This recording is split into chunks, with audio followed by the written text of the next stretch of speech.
জন হালদার পরিচালিত 36 ঘন্টা ওটিটি প্ল্যাটফর্মে মুক্তি পেতে চলেছে এই জানুয়ারি মাসে। এখানে মুখ্য চরিত্রে অভিনয় করতে দেখা যাবে কৌশিক রায় অ্যাজ নিহার নামে একজন ব্যবসায়ী এবং রিয়া গাঙ্গুলি, সোমনাথ চক্রবর্তী, প্লাবন বাসু সহ প্রমুখ। সিরিজটি পরিচালক এখানে বর্তমান সময়ের প্রেক্ষাপট জুড়ে একজন লোভী মানুষের বিপদ এবং বিপদে পড়লে তার অত্যন্ত কাছের মানুষ কতটা বদলে যায় তার সম্পর্কে ধারণা দিয়েছেন। প্রসঙ্গত, কৌশিক রায় টেলিভিশনের ধারাবাহিকে বিভিন্ন চরিত্রে অভিনয় করে এসেছেন এবং তাকে ওটিটিতে শেষবার দেখা গেছিল বোধন 2-তে। 36 ঘন্টার পর তার পরবর্তী প্রজেক্ট হতে চলেছে পুংলিঙ্গ স্ত্রীলিঙ্গ। ঘটনা সম্পর্কে একটু সংক্ষেপে ধারণা দিই।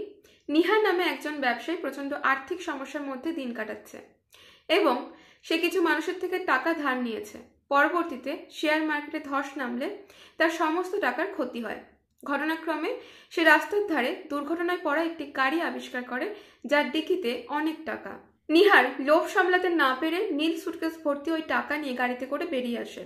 দুর্ভাগ্যবশত সে উপলব্ধি করে পথ হারিয়ে ফেলেছে এবং সে আশ্রয় নেয় একটি জঙ্গলের ভিতর।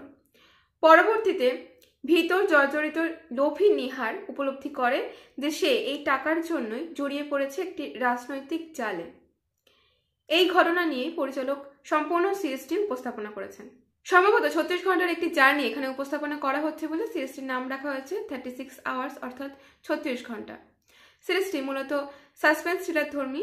আজকের ভিডিওটি এই পর্যন্তই। ভিডিওটি ভালো লেগে থাকলে অবশ্যই লাইক এবং বন্ধুদের সাথে শেয়ার করতে ভুলবেন না। চ্যানেলে নতুন হয়ে থাকলে সাবস্ক্রাইব করে রাখবেন। দেখা হচ্ছে পরবর্তী ভিডিওতে। ভালো থাকুন, অসংখ্য ধন্যবাদ।